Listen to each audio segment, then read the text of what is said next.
Materiales. Somos de la Universidad Estatal Península de Santa Elena, Facultad de Ciencias de la Educación e Idiomas. Carrera Educación Básica. Bienvenidos a la retroalimentación de las diferentes temáticas de la unidad 1 y 2 abarcadas en el primer ciclo, correspondientes a la materia Desarrollo del Pensamiento, dirigida por la máster Liliana Baque Catuto.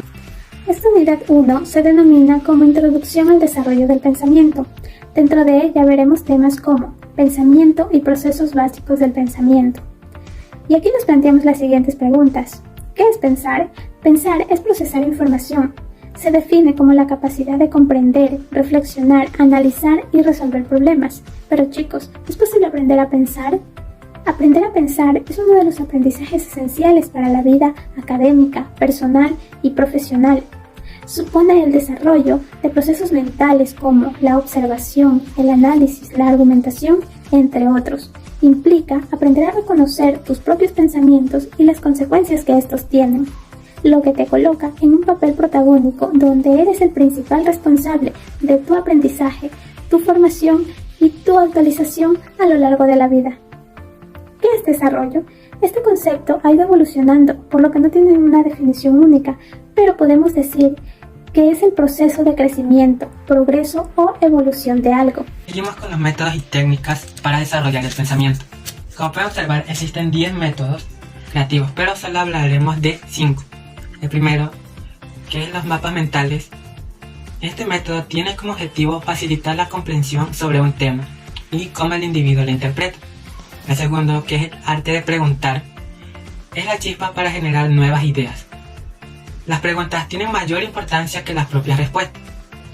El tercero, que es el brainstorm o tormentas de ideas, es una técnica grupal que consiste en generar ideas de una forma colaborativa y creativa. Dar soluciones a diversos problemas generando la mayor cantidad de ideas es el objetivo de este método. Cuarto, que son las relaciones forzadas, consiste en dar acceso a ideas y conceptos de una forma menos directa. Esta técnica se puede aplicar tanto individual como grupalmente. Quinto es el scamper. Consiste en que equipos puedan crear nuevas ideas para dar uso a unas nuevas herramientas, procesos, servicios y proyectos, entre muchas más. A continuación se hablará sobre la relación entre pensamiento, desarrollo y habilidad. Relación entre pensamientos, habilidades y competencias. Hoy en día, en la educación, en cualquiera de sus niveles, hay que asumir el reto y las responsabilidades en una educación, que no solo se atiende al conocimiento, sino a las habilidades y actitudes que nos permitan a descubrir, a despertar las posibilidades creativas. Una competencia se puede definir como un aprendizaje que integra conocimientos, habilidades y actitud, que se desarrolla a través de experiencias de aprendizaje que corresponden a 3 tipos de saberes: el saber conocer, el saber hacer y el saber ser y convivir con las personas. Por ejemplo, ser un estudiante competente en este curso de habilidades de pensamiento implica que no solo aprendas los conocimientos teóricos sobre el tema de las habilidades del pensamiento, sino que los pongas en práctica asumiendo actitudes de gestos, compromiso y de responsabilidad. Es muy importante que reconozca la independencia que existe entre el conocimiento, habilidades y actitudes que enfoquen a la competencia, con el fin de asumir el reto y el compromiso de tu propia educación. Por eso, aprender a pensar desde el enfoque de competencia implica un desarrollo integral, que se supone que una serie de retos para cada persona, en por lo menos 3 dimensiones de la competencia, que son el conocimiento, habilidades y actitudes. Métodos y técnicas para originar el pensamiento. ¿Qué es el pensamiento y cómo se produce?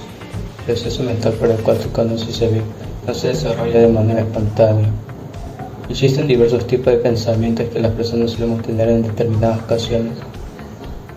Pensamiento reflexivo, según Lewey, 1989, un estado de duda, de vacilación, de perplejidad que origina el pensamiento. Pensamiento analítico es un tipo de razonamiento enfocado en la construcción de la información de la categoría más pequeña. Pensamiento lógico es el que se desprende de la relación entre los objetos y procede de la propia elaboración del individuo. Pensamiento crítico es la capacidad de analizar y valorar la consistencia del razonamiento. Pensamiento instintivo se presenta cuando no se cuenta con el elementos suficientes para el razonamiento analítico.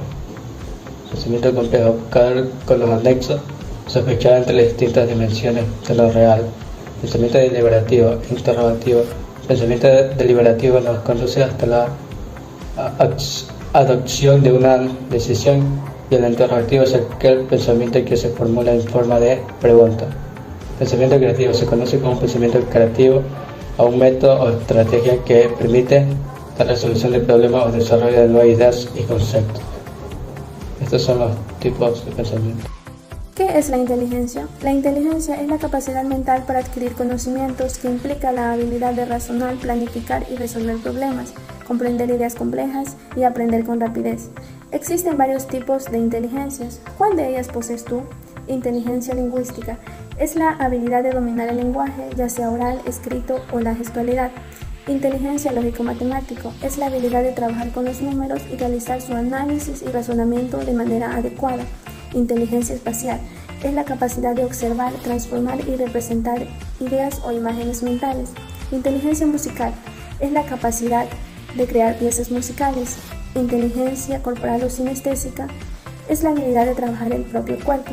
Por otra parte tenemos la inteligencia intrapersonal y la interpersonal. La intrapersonal es la habilidad de conocerse a uno mismo, mientras que la interpersonal es la capacidad de relacionarse con los demás. Inteligencia emocional es la capacidad de expresar, entender y gestionar emociones. Inteligencia naturalista es la capacidad de percibir el medio ambiente y realizar clasificaciones y distinciones. Inteligencia existencial hace referencia a las facetas del ser humano que lo lleva a profundizar situaciones existenciales.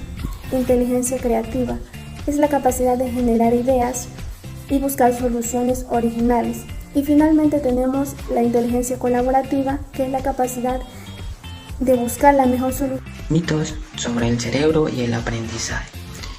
Les voy a hablar sobre los mitos sobre el cerebro. El tamaño del cerebro determina la inteligencia. Es un mito, ya que tener un cerebro más grande no necesariamente te hace más inteligente. El cerebro no puede cambiar. Se puede cambiar, más bien es imposible hacerlo. El cerebro tiene capacidad ilimitada. Al olvidar recuerdos se está liberando espacios. El cerebro es solo para pensar. La tarea más importante no es solo pensar, sino más bien mantiene vivo el cuerpo. El cerebro está inactivo mientras dormimos. Aprovecha las horas de sueño para llevar a cabo otras funciones. El cerebro de los viejos ya no aprende. Es un mito, ya que es un órgano extremadamente plástico, con los años disminuye, pero no impide que la vejez ya no se aprenda cosas nuevas. Mitos sobre el aprendizaje. Les voy a hablar sobre 6 mitos sobre el aprendizaje. Estilo de aprendizaje. Esto es uno de los mitos que a menudo se propaga como idea basada, pero no tiene valor educativo. La inteligencia es fijada desde el nacimiento. Según estudios, puede incrementar a medida que pasa el tiempo. El coeficiente intelectual se mantiene igual durante toda la vida, considerando como un mito porque el coeficiente no es igual la de un niño como la de un adulto. Algunos atajos para mejorar aprendizajes. Aprender es y será siempre un proceso requerido tiempo y esfuerzos. Leyendo y resaltando. Leer el mismo tiempo una o dos veces no hará nada como comprender. El aprendizaje es un proceso racional lejano a las emociones. Esto es uno de los mitos más extendidos. Lo cierto que las emociones no se consideran sobresalientes. Ahora hablaremos sobre el cerebro como órgano de la inteligencia. El cerebro es un órgano con gran plasticidad y capacidad de remodelar contactos sinápticos. Tampoco es totalmente cierto que el tamaño del cerebro es lo que hace al ser humano más inteligente al respecto de otros animales, sino es la relación del tamaño del cerebro con el total del peso corporal. ¿Cómo se toman las decisiones? Es aquella serie de preguntas rondeantes que renacen a una o a un grupo de personas que deben elegir entre varias opciones. Un proceso que ayuda a resolver un conflicto de un tema en general. El proceso consta de 6 partes. Definir el problema. Se busca cuál es el problema que necesita ser solucionado. Detectar alternativas posibles. Se busca qué sucesos pueden ayudar a la resolución del problema. Prever los resultados. Se analiza cada una de las alternativas a fondo para conocer cuál va a convenir más. Optar por una alternativa y ya se escoge tan solo una alternativa para una solución del problema. Control. Es donde se analiza o se va a investigar si se está cumpliendo con la resolución del problema.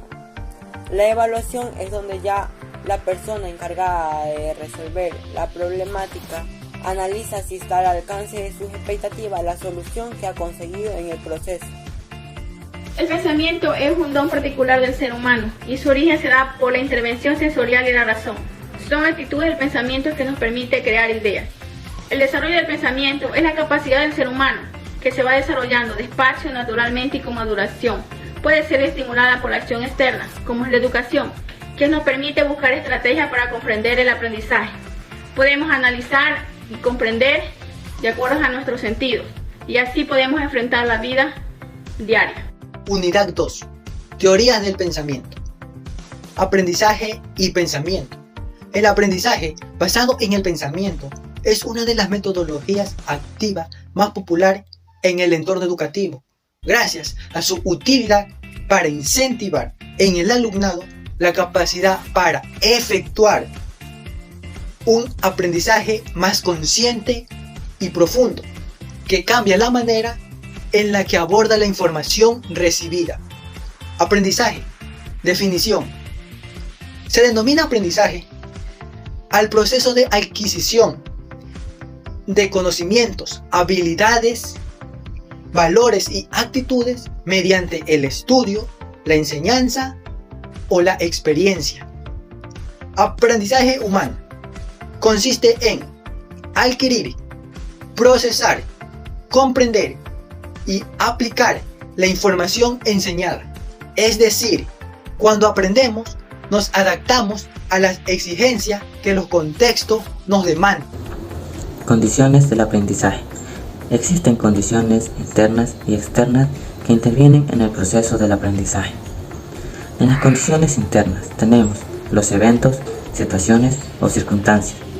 Y dentro de estas tenemos las conclusiones psicológicas, que son cognitivas, afectivas y volitivas. Y también tenemos las condiciones biológicas. En cambio, en las condiciones externas, estos suelen ser sobre el ambiente físico y también sobre el sociocultural. Teorías del aprendizaje. Esto explica cómo aprende el ser humano, sintetizando el conocimiento por diferentes autores. Aquí tenemos dos teorías. La teoría conductista, que se aprende por la interrelación con el ambiente, y la teoría cognitiva, que esta va más allá de los estímulos y se ocupa de los procesos cognitivos. Tipos de aprendizaje. A continuación, te explico 8 ejemplos de estilos de aprendizaje. 1. Aprendizaje innato. Este aprendizaje es natural, es decir, no es adquirido por medio de experiencias o aprendizajes. 2. Aprendizaje por observación. Se considera que podemos aprender más por observación o imitación. 3. Aprendizaje por modelamiento. Conducta que se produce por la observación. Es muy parecida a la anterior, ¿verdad? 4. Aprendizaje por condicionamiento. Este proceso efectúa un cambio en la conducta del ser humano a través de la experiencia de eventos o estímulos. 5. Aprendizaje memorístico. Es utilizado por un 70% de la población, ya que hace uso de la memoria para consolidar recuerdos de la manera más fiel posible. Un ejemplo de esto es cuando nos aprendemos las tablas de multiplicar o también elementos de la tabla periódica, entre otros. 6. Aprendizaje por descubrimiento. Se refiere a que las personas adquieren los conocimientos por sí mismas. Interesante, ¿verdad? Aprendizaje por significativo. Es un estilo de aprendizaje en el que el estudiante asocia la nueva información con la que ya posee para reconstruir un nuevo concepto. 8. Aprendizaje emocional. Cada vez tiene más importancia este estilo de aprendizaje, ya que ayuda a los alumnos a identificar sus emociones y a tener una mejor relación entre compañeros. El físico alemán Albert Einstein decía: el aprendizaje es experiencia, todo lo demás es información. Gracias.